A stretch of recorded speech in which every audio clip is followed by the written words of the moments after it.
Hello there, and welcome to the I Never Knew podcast, also known as Inc. This show dives into the life experiences of people who have been through it all and have come through the other side stronger, better, and triumphant. Each story is raw, authentic, and, at times, heartbreaking.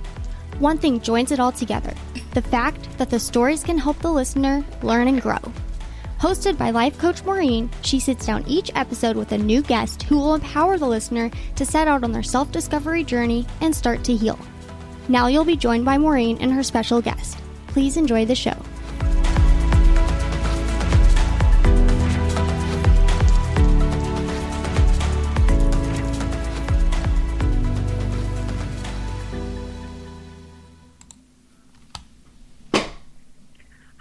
Listeners, and welcome to this week's episode of I Never Knew But My Dog Did podcast.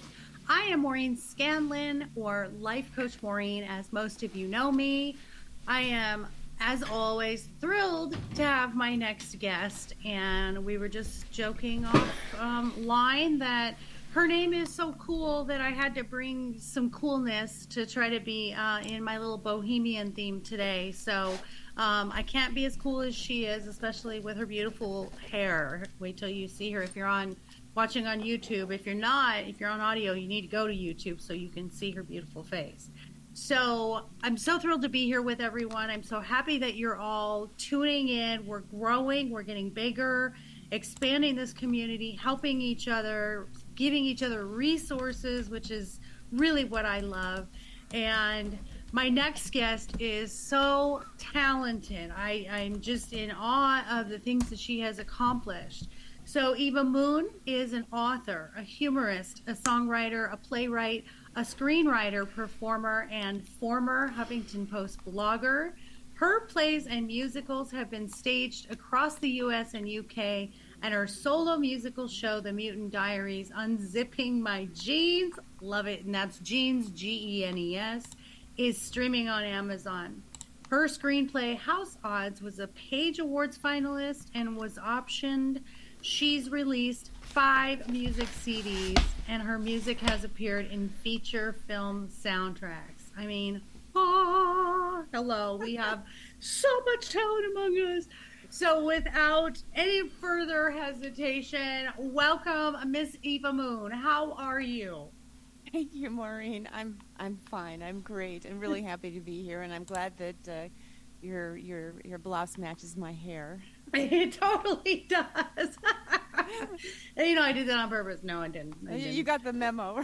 Exactly. Actually, I think it was purple in the memo, to be honest with you. Yeah, so. No, I just recently changed I've had purple hair for years, but my younger child is getting married next month, and so I decided to change it up to something that would go better with the wedding colors. So I've got it's aquamarine today. It's gorgeous. I love it. It's conforming without really conforming. It's like I'll look as presentable as I want to. So I really, really love that. So just welcome. And the first thing we always do on I Never Knew is kind of figure out what is your story, what is your knee story, what was that moment in your life that you thought, oh, this is really bad and I don't know if I can come out of this. So tell us, what's your knee story? Yeah, I had a pretty big one. It was about 10 years ago. I learned that I carry a genetic mutation, the BRCA1 mutation, and that brings a 87% chance of breast cancer and a 55% chance of ovarian cancer. And at the time, my mother was dying of cancer from the same mutation. I inherited it from her, and only found out because of our family history and her cancer. They tested her for the mutation, and she tested positive. So my sisters and I immediately got tested, and they both tested negative, thank goodness, and I tested positive. And of the three of us, I was probably the best one to test positive because I love attention. And I got a lot of it. Um, at the time, though, it was a real gut punch. So, the doctors wanted me to have preventive surgeries immediately because I was already in my 50s, and the risk, I mean, I should have had cancer already. And I could have had cancer even, I've known people that learned that they had the mutation, went to get a preventive mastectomy, and in the surgery they found cancer. Wow. I mean, how does something like that hit you as far as like what goes through your mind? Like what do I do, or how do you make those decisions? And I'm sure I'm not anti-medical community, but I am pro homeopathic, naturopathic. So how did that hit you, and how did you make decisions? With an 87% chance of breast cancer, and watching my mother who is dying of cancer, I felt like my breasts were booby trapped, so to speak. Yeah. Just about to go off, and it certainly made that decision a little easier in terms of just going forward with a preventive surgery. Like, you ask yourself, like, I had friends who couldn't understand what I was doing, and they'd say, well, you don't know if you're going to get cancer. There's still a 13% chance you won't ever have to deal with it. And I'm thinking, well, would you fly on an airline that had a 13% rate of not crashing? Awesome. Right. That's very true. If we're looking at odds here, that's very. But that's not to say it was easy, Yeah. because I loved my breasts. They were a source of great pleasure to me and my husband, and they had nursed 2 children, and they were a big part of my identity. My body is a big part of my identity as a woman, and they wanted to take. I was grateful they let me keep my vagina. Don't take everything. Just leave Don't something. take everything. Leave me something.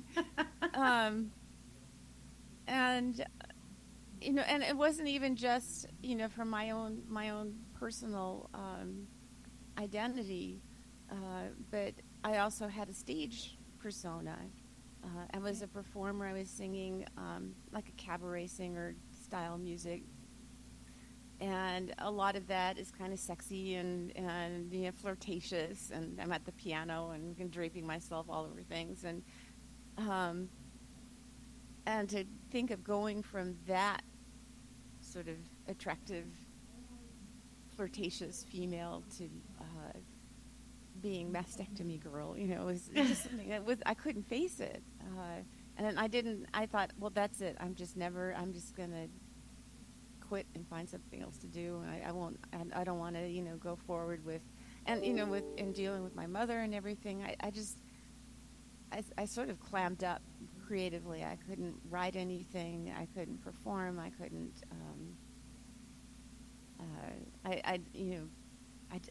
I didn't write a word during that whole lead up,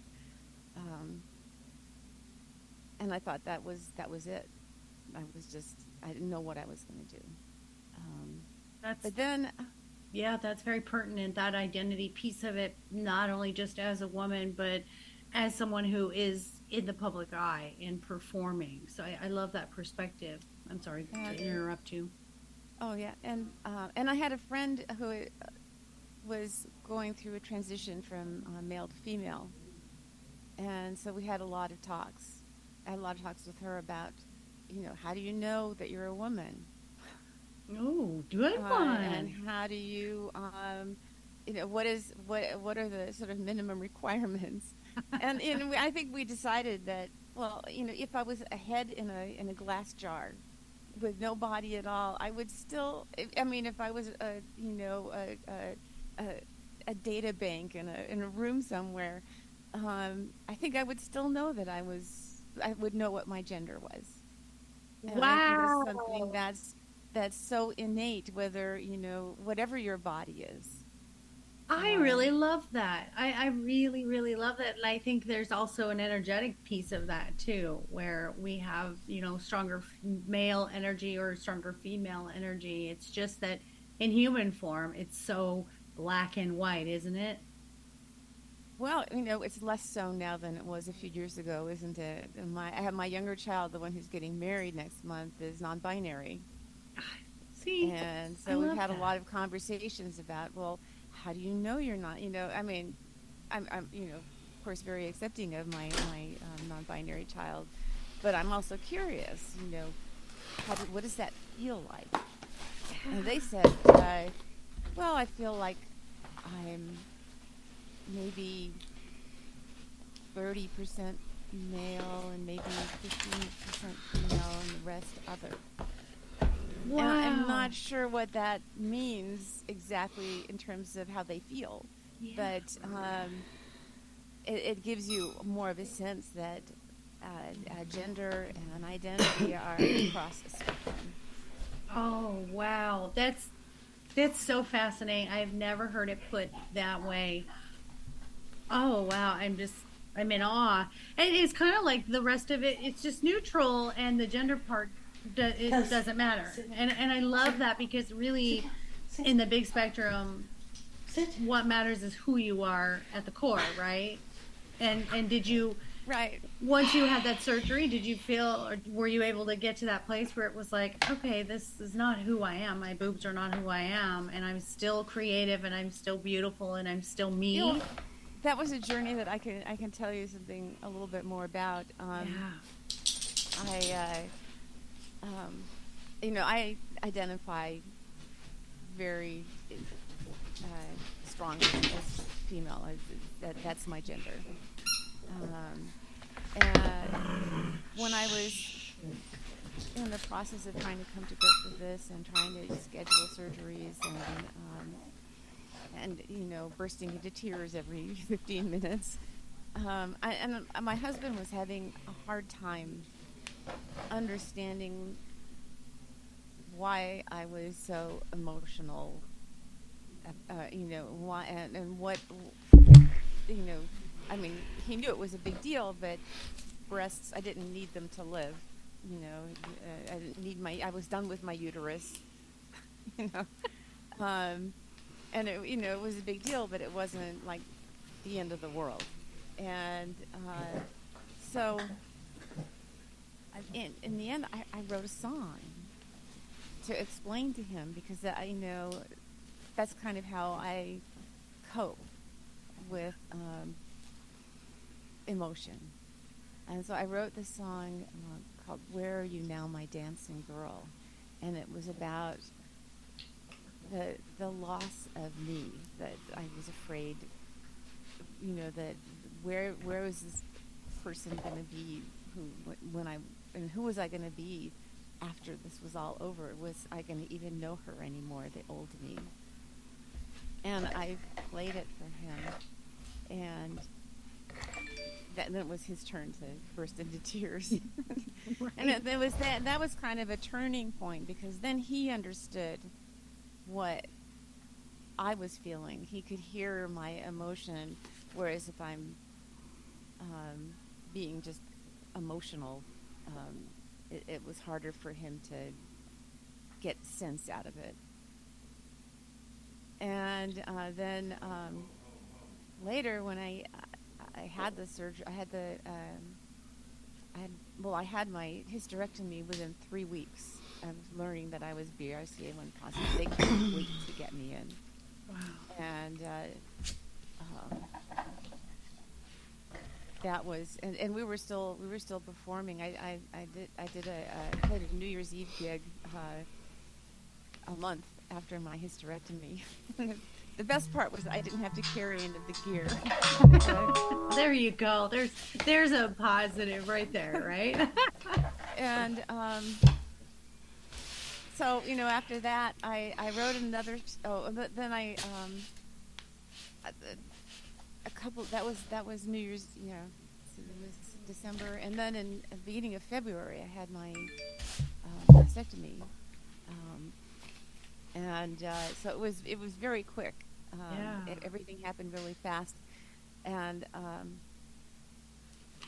I wrote, but when you go through something, when you go through surgery in hospitals and all, there's always kind of funny things that happen. The little mix-ups, and there's an element of absurdity about going through something like that, and the indignity of the preps, and the my cat trying to walk on my tummy when I had stitches, and so I wrote another song, in a more humorous vein, called Ta Ta Ta Ta's. And that was about it was actually sort of the story of discovering that I needed to have the surgery, and then the things that sort of all the indignities that I went through, and just sort of letting it go. And I played that song I have a mentor, a very dear friend who's encouraged me as an artist for many years. And she was living in Arizona, near, just outside of Phoenix. I don't know where you were in Arizona. But I called her up and I played her those two songs, the sad one and the funny one. And she said, "Oh, Eva, you should write a show." Yes. And I said, "Not a chance. It's just, I don't want to, lay out this whole thing and be medical when I've been something else for so long. I can't do it. Not a chance." But it kept working at me, and so I started writing some stuff down, and I started messing around, and the floodgates opened. And a week later, I had a rough draft of this show that was like an hour long with 9 original songs in it, and obviously it needed to happen because it just sort of flooded out. So and it gave me something to do. I was putting this thing together and refining. How do I want to tell the story? I wanted to, acknowledge the sad parts, but I also wanted to give a sense of some of the absurdity and the ridiculousness, and also the hopefulness that I came through this. I didn't have cancer, and so and I survived, and I was okay. So I wanted to give it that side of the story too, that you're going through whatever you're going through, whether it's something like this or some other trauma. There is an after. Most of the time, not all the time. There's very sad stories out there, but I was very lucky. I just love everything about that about you because, well, first of all, being as talented as you are before all of this transpired, I mean, humor is a coping mechanism. And I think humor, of course, it evokes healthy happiness chemicals and endorphins, and because it's a part of who you are from the beginning, whether anything that transpired, and I love that you didn't lose it, and I love that you embraced it and realized this has to come out, and the appreciation that people will have for it. I'm reminded of a play I had gone to in Phoenix called The Vagina Monologues. I see it, yeah. Yeah, and I love that. And when you were saying that you did that, I thought, I would see that in a heartbeat, because it is making light of some of the things that we go through, and we can all relate to it. And you didn't want to stay in that place of feel bad for me. You said, I look at the good thing. I did this to live, and I'm going to live. Do you feel like that's how it kind of, the other side of it came out for you? Well, yeah, I mean, it was like, going through a tornado and then waking up in Oz. Right. You were spit out. Right. But it's an opportunity to connect with other people. And that made a huge, huge difference. When I was first starting to go through the process, I found a website. At the time, 10 years ago, there weren't like a million groups on Facebook. You know, and there are now for people with this mutation. There's a dozen different groups that they can support groups that they can join. But there was this one on this website for this organization called FORCE, which stands for Facing Our Risk of Cancer Empowered. Wow. And they had a forum, and so I started participating because I had a million questions. And then after my hysterectomy and my trying to keep my cat from walking on my tummy, I wrote a limerick about recovering from a hysterectomy, just a silly little poem about my cat. And I thought, should I post this on the forum? Are people going to think I'm making light of something serious? But I went ahead and I did it. I said, I'm not trying to make light. You just got to laugh. And oh my God, the outpouring of poetry that came from this. By the time things started slowing down, I think 300 women had written limericks and humorous poems. Wow. About their, losing relatives. And not, they weren't all humorous. Some of them, of course, are heartrending. Yeah. But those needed to come out, too. So I saw, I realized that something like this was a point of connection with people. Definitely. The whole reason that I do the podcast is that right there is that people can be vulnerable and be honest and brave enough to tell their story, because all the people that are listening are just waiting for someone to say something that they can go, oh my gosh, somebody else feels the way that I do. And, I've said why I do what I do is to be the voice my younger self needed, because being an over nifty 50, we did not have internet. Well, we did. We had the dial-up, but we didn't have, like you said, forums. We didn't have this instantaneous ability to get support. And if you didn't have a family that supported you or friends, and it was very isolating, and I felt very alone because I didn't have anyone I could share this stuff with. Had I had that, my trajectory would have been much different, but it wouldn't have brought me here. You said something in your questionnaire that I absolutely love, listeners, and I want you to hear what she said. And I think this is one of the most poignant ways of answering this question on the questionnaire that I've ever had. And we're on episode 97 now. I ask, what is the one thing you never knew that you know now and can help others experiencing the same struggles? And Eva's response is, I don't think anyone knows how they'll cope with trauma before they experience it. I thought I would never be the same person again, and I'm not. But the thing I never knew is how much I would like this new me and how much life would change for the better. I thought being a mutant was a curse, but I discovered it was a gift, and I'm grateful. I just love that so much. It's your humor comes out in everything, and you have a very dry humor, and I love it because I ask you questions, and then when you come back, I feel so silly because it's like I feel like it's thanks, Captain Obvious. So the way that you respond is so it's a craft. It is a gift and a talent that not everybody has. So that's what you never knew. Now, how long was that journey to, and were there any negative experiences that you were able to, well, obviously you were able to, here you are, but what were some of the negative points where you thought, oh man, I don't know if this is what I want to do, or just dealing with any, maybe, I'm losing my words here. Any people that had a negative response to what you were going through, or people who were judgmental. Did you experience any of that?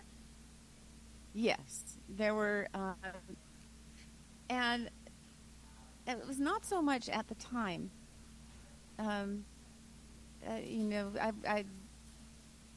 My circle of friends were very supportive. It was a year later. Angelina Jolie announced that she carried the BRCA1 mutation and had elected to have a preventive double mastectomy. And that was a year after mine. And because she's such a big star, there was a huge outpouring of just like, what the hell, from the world. You know, people were saying the most horrible things. Oh, she had brain cancer. Would she cut off her head? You know, and, Yeah. you know, and they just, you know, they just couldn't imagine why someone would make a decision like that. And that's when I actually started writing for Huffington Post. I wrote a response essay about Angelina Jolie, trying to explain, and I sent it to them, and they brought me on to write. I did a column for a long time called Ask the Mutant. And I wrote about a lot of things, but I wrote a lot about this issue. And it gave me a platform to be able to talk to people, and I had the, you know, satisfaction of being able to convince some people who had made very negative comments to change their opinion with some understanding of the, you know, the truth about the risks that people with this mutation are facing, and why would someone, you know, choose to remove healthy body parts? Yeah, no. I mean, that's, and you're right. The thing I noticed about us as humans is, you know, people react rather than learn to respond. So I think you're absolutely right. Being able to give a forum where people understand more about it, and that's just responding out of fear. People fear what they don't know, and you gave it a voice of, here's the reason, here's the why. So if there were someone listening today, in my own family, I have a family history of breast cancer on my mother's side, and they do say that your mother's side is the one that's most concerning. Your OBGYN will ask about your history, and they'll ask to do the genetic testing. If there's someone out there today who has that history and hasn't had that test, how much would you suggest that they do that? Okay, well, first of all, you can inherit the genetic mutation from either your father or your mother equally. See, now my experience was, the gynecologist always said they only cared about your mother's side, because my father's side, we had it too, but they would say, well, we don't, that the paternal side. That's absolutely wrong information. I'm sorry. No, don't be sorry. Your gynecologist. Don't be sorry. Genetics, we need this. I mean, men are much less likely to get breast cancer than women are, usually. But men can inherit the BRCA1 mutation equally, and it gives men a 20% chance of breast cancer, whereas it's a very tiny percent if they don't have the mutation. So men with the mutation should be aware that they should be, you know, doing breast checks, and they also have an increased chance of prostate cancer with the mutation. So the risks, the risks from the mutation are greater, vastly greater for women, but it can be passed on from either the father or the mother. Now, most the breast cancers are not genetically based. They're just other factors, you know, cell degradation, randomness, aging. I mean, there's lots of different things, lifestyle. I don't know how much that affects it, but probably to some extent it affects it. Most breast cancers are not genetically based. So you can't just, you have to look at, if there's a family history of early breast cancer, that would be a sign to talk to your gynecologist about perhaps looking at talking to getting a referral to a genetic counselor to assess your risk and see if you need to have a test. If your family origin, the rate of BRCA mutations is vastly higher among people who are Jews from Eastern Europe, the Ashkenazi. Okay. And that's what my background is. I did 23andMe, and my pie chart is just a circle. It's 100% Ashkenazi Jew. Wow. So that increased my rate from like 1 in 400 to 1 in 40 or something like that. So they look at that kind of family history.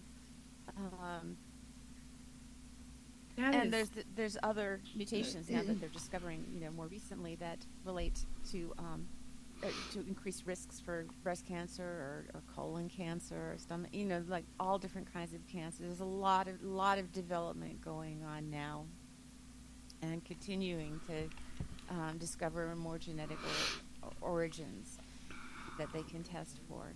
But I would start by, if you have a history of breast cancer, especially at an early age, like in your 50s or in their 50s, a family member, talk to your doctor, and perhaps get a referral to a genetic counselor for a risk assessment. And the first step would not be getting tested. The first step would be filling out an assessment. Yeah. And then depending on the results of the assessment, then you can have the test. And it's just a simple test. Yeah.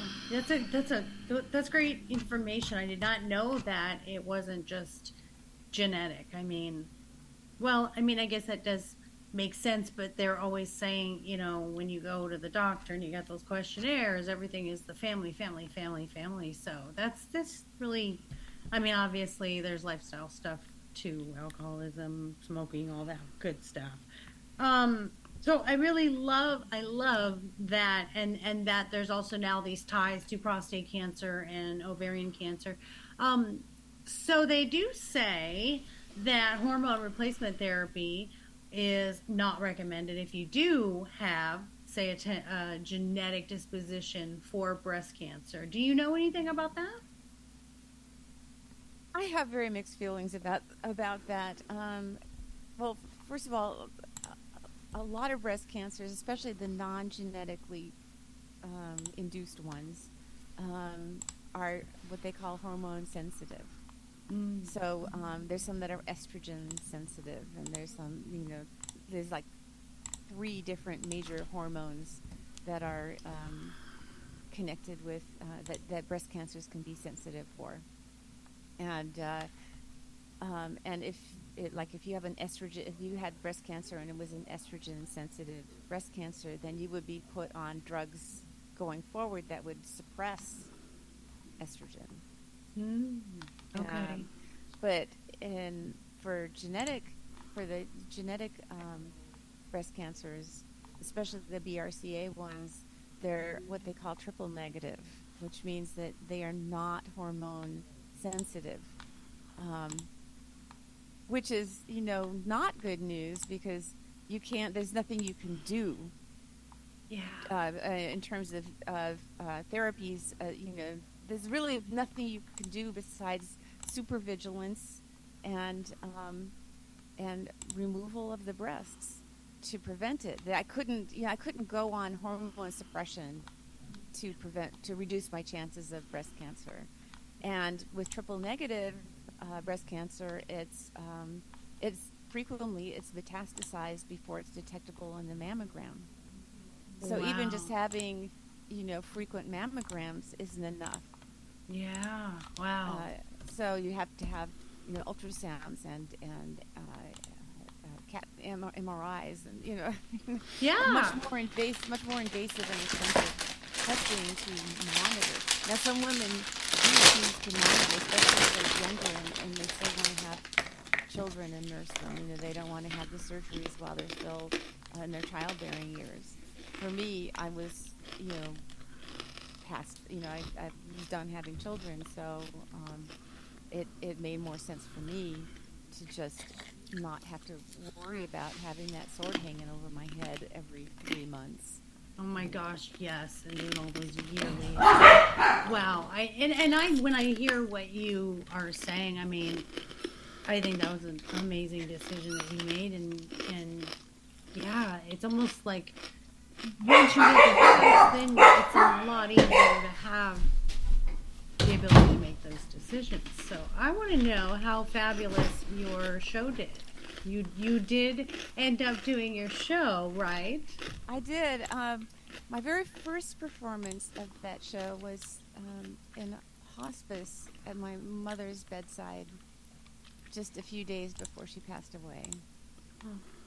Wow. And I'm sorry, I get I know. You're making me cry. And she was at that point, I couldn't speak, but I could, she, like, I could see her like nodding her head and smiling occasionally, and it was my first performance of the show. I was still reading from the script, and I made a million mistakes, but that will be the most meaningful performance I've ever done in my life. I don't expect to top that one. But after that, I started doing shows. Well, I did some shows in some theaters here in the Seattle area, and I started doing smaller shows for, like, I did a show for a group of hospice nurses, and then various groups would bring me to different places to do shows. I did shows in Philadelphia and in Florida and Los Angeles and Chicago, and twice in London, and frequently in connection with like fundraisers for cancer organizations.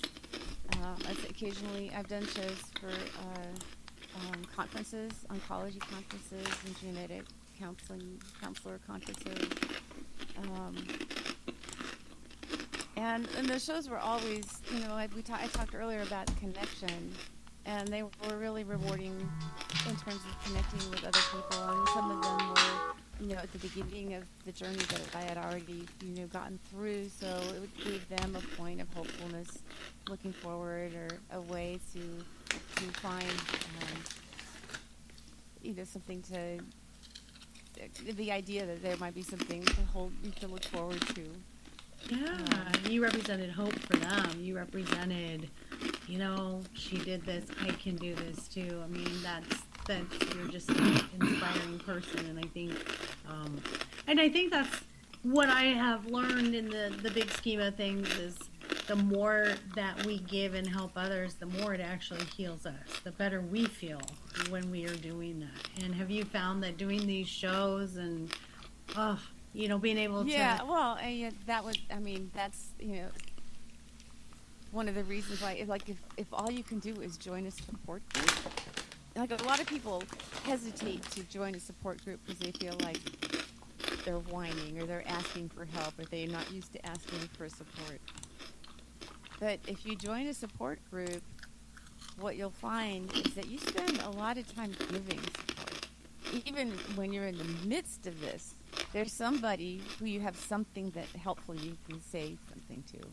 And if the only thing you do in a support group is offer support to other people who are going on the same road that you're on, you're going to help yourself so much because it just makes you feel better. Yeah, I agree. It always feels good because we're not here to be solo, creatures on this planet. We're here to have relationships and be there for one another. And I think it emulates when you have something that comes up that's traumatic or difficult to be able to sit with someone else who's also going through that. And now you feel like, okay, I'm not alone. We can do this together, no matter how different your situation is. You just feel more supported. It's almost like when you get a diagnosis after something you've had for 20 years and you get this diagnosis and then you see, oh, well, there's other people that have this too. Now I feel, and this might be the wrong way to put it, but there's a sense of belonging where, kind of like what you said, where you said, I thought being a mutant was a curse. You sometimes you feel like you're so isolated and alone in something, and then you listen to a podcast or you listen to your show and your music, and it's like, oh, okay, now I belong. Now I belong, and I can deal with this now, right? Yeah. And and I've continued to, and it raised interesting questions for me going through these physical changes and sort of changing my trajectory. Uh, and I ended up, I did the show for a number of years, and I don't do the show live anymore, but it is streaming on Amazon. Mutant Diaries, Unzipping My Jeans. So that was my LA show. We filmed that, and but then I went on and I wrote another play called First You Jump, and it wasn't autobiographical, but it was five stories about people facing moments in their life where they had to make a life-changing decision, and not only did they have no way of knowing it was the right decision, but once they made that leap, they would have no way of knowing if it had been the right decision. No turning. You can't turn back. Once I had my mastectomies, for the rest of my life, I will never know if I had it needlessly or not. Yeah. How do you deal with that? How do you accept that? And is that something that is common to think about in that case? I mean, or is it just like a relief, like I never have to worry about it again, or is it take a minute to get there?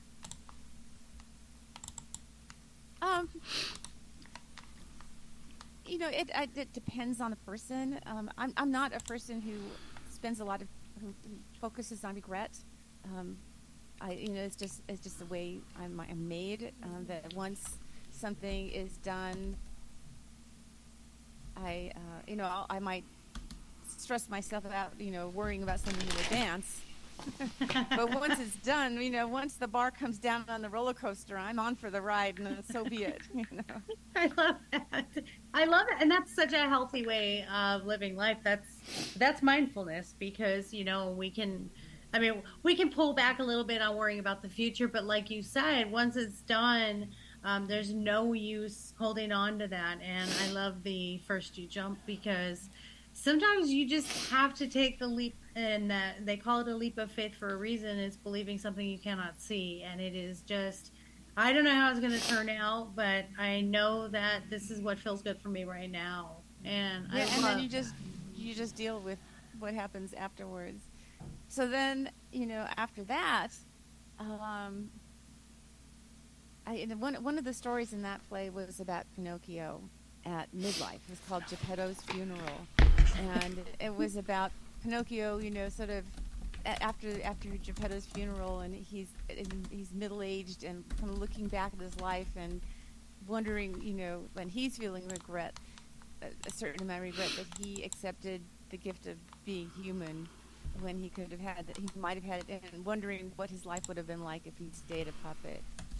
Wow. And I started, that of all the stories in that play, that one, it just kept working on my head, and I kept thinking about Pinocchio, and I guess what struck me about him and my connection to him is that he went through a radical physical change. He was made of wood, and then poof, he's flesh and blood. He's got a completely different body. But how did he feel on the inside? How did that work out for him? Did he feel this disconnect that this person that was still there inside his head was not being accurately represented on the outside? Did he feel, imposter syndrome? That he was, like, in some sense, wearing a human suit and pretending to be a real person when he wasn't really like other people? And I ended up writing an entire novel, which just came out in March, called Pinocchio's Guide to the End of the World. And it's doing pretty well. And it's an adventure story. It's not just his inner musings about whether he's happy being a human or not. But he's struggling to feel connected to other people because he feels inside that he's different. And I think a lot of people feel that way. Oh, wow. Yeah. And I felt a disconnect for, quite a while after my surgeries that, I mean, you can, if you're looking on YouTube, I have breasts, but they're not the ones that I originally had. They're fake. And I just coming to terms with the radical physical change, and there are people who have to deal with even more radical physical changes. People who've been in accidents or in war, and have to reconcile the inside and the outside. Wow. And I think even people who haven't been through physical trauma still deal with I'm old, but inside I'm still that 25-year-old. But no one can see that because I'm covered with wrinkles, and I think a lot of people deal with the disconnect that you feel from aging sometimes. That inside you're still this vital, interested person, and but does the world see that? And in Pinocchio's case, his transformation was wished for, and mine certainly wasn't wished for. And most people who go through sort of violent, traumatic physical changes is not what they wish for. But I don't know that we're necessarily really good at predicting what's going to make us happy in the future. Right. There was a study done where they interviewed people who had won the lottery and people who'd had become paraplegics. And a year after their events, both groups had equal life satisfaction. Wow. And that all comes down to mindset and how you choose to see your circumstance, right? Yeah, and I've spent a lot of time thinking about resilience and why did I do well and why did somebody else find themselves unable to overcome the grief at the loss. Yeah. And the things I've read about resilience, people who are naturally resilient, growing up, they had at least one person who believed in them. And I was really fortunate. I had a very supportive family growing up. And I know some people are from rougher circumstances. But to some extent, I think that there are conscious things that people can do to create resilience in small ways. And I don't want to be morbid and say that you need to be planning for disaster. Right. But this is an example that I really like to talk about lately. Say you're walking down the hallway and you've got a cup of coffee in your hand, and someone walks by the other way, jostles your arm, and the coffee spills. Okay? If I asked you, why did you spill your coffee? What would you say? In my case, it would probably be because I wasn't paying attention to where I was going. Okay, well, try this on for size. I might say the reason I spilled my coffee was because that was what was in my cup. If I'd had tea in my cup, I would have spilled tea. If I had wine in my cup, I would have spilled wine. And the lesson there for resilience is that life is going to jostle your arm in little ways and big ways. No one escapes being jostled by life. And you can practice how you respond to the little things, the little annoyances. When if you are getting to this stage of life like me where sometimes you just can't think of the word you need. Yeah. Do you respond with anger and frustration or worry, or do you laugh it off? And, how easily do you accept help from other people? Practicing accepting help from others is a really good skill for resilience. A lot of people have a very hard time with that. Yeah. But there may come a time in your life when you really need the help of others, and if you can accept it graciously, then everyone will be happy. And what I learned when I was recovering from my surgeries was that people helping, whether I needed them to or not, was a gift to them too, because they would, come and visit or drop off a meal or something. And my husband is a fine cook. He didn't need people to bring us meals, but it made them feel great. Yeah. And so I said, I've used that. Let them bring the lasagna. Exactly. I have used that so many times in my coaching, and I always say, at Christmas, someone hands you a gift, you don't hand it back and say, oh, no, I'm not deserving of that. When they took the time to buy it and wrap it and think of you, you take that gift and you're doing a service to them. Yeah, because we all know that helping others makes us feel good. Doing service fulfills us. So you're really giving someone that gift of being able to serve and feel good about something that they are doing. And I love that you said that. That's the best way to end this is we spilled the tea. And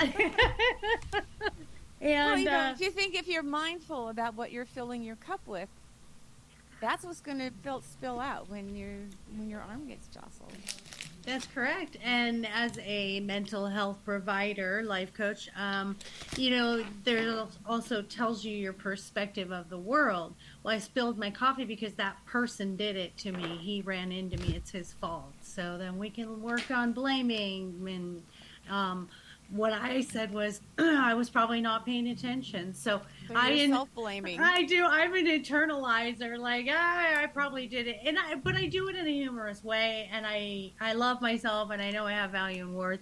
But I also am really big on accountability, and so that you can tell that's my personality. So it's really perspective, and what you said, whatever's in your cup is going to spill out, and that's mindfulness right in the middle where it says, I accept whatever is going to happen. Pain is inevitable. Our reaction is a choice. So I love it. I love this conversation. I love your humor. I love everything you bring to the table. And we're so happy you are here and you said ta-ta to the tatas because you're blessing us on this planet with your light continually. And we want you here for many, many years. So tell us how our listeners can get your book. They can stream your, which I can't wait to watch, The Mutant Diaries, Unzipping My Jeans. So tell us where to find you, websites, all that fun stuff.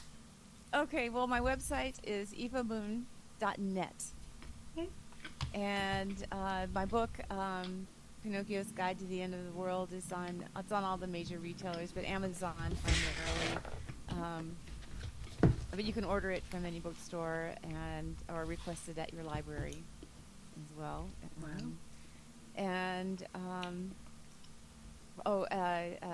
Unzipping My Jeans is streaming on Amazon. If you search Eva Moon Unzipping My Jeans, it should come right up. Awesome. I think $2.99.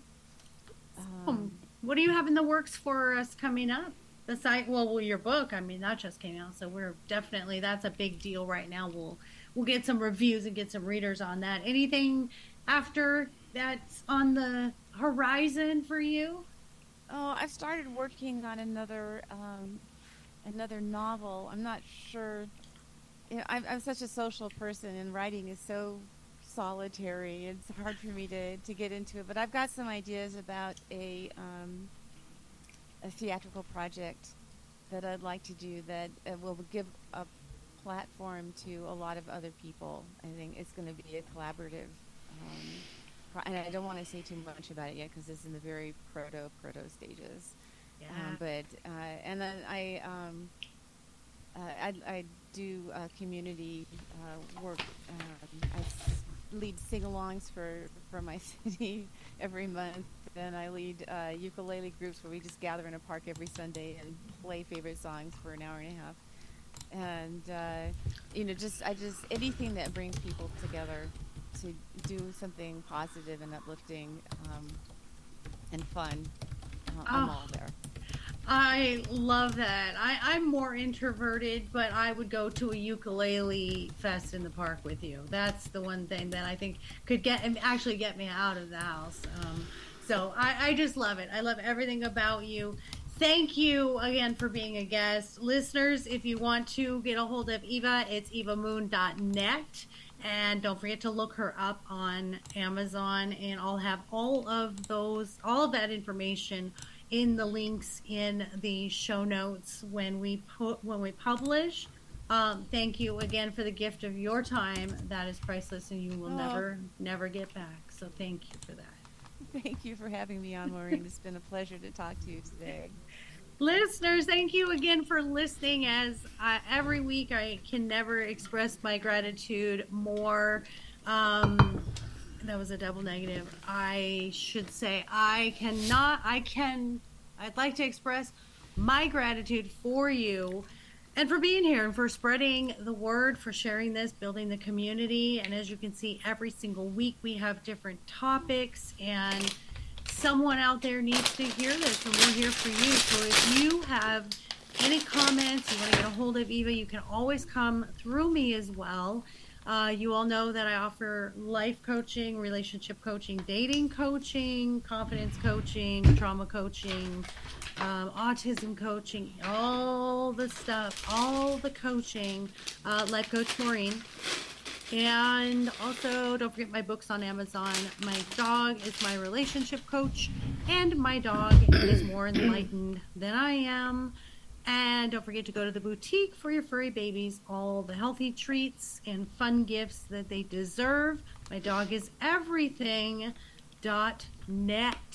Until next week, my friends, please stay cool out there, or try to be as cool as Eva Moon if you can.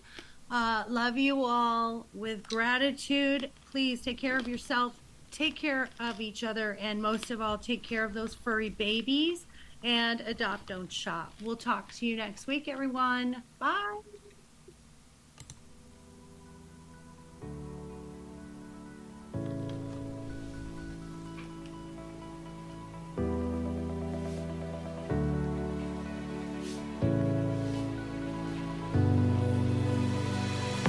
Thank you for tuning in to the I Never Knew podcast. If you found today's episode inspiring and educational, please be sure to follow, subscribe, and spread the word. The more people that join the Inc. community, the more it can develop and influence others as we work together for a healthier and brighter future. Until next time.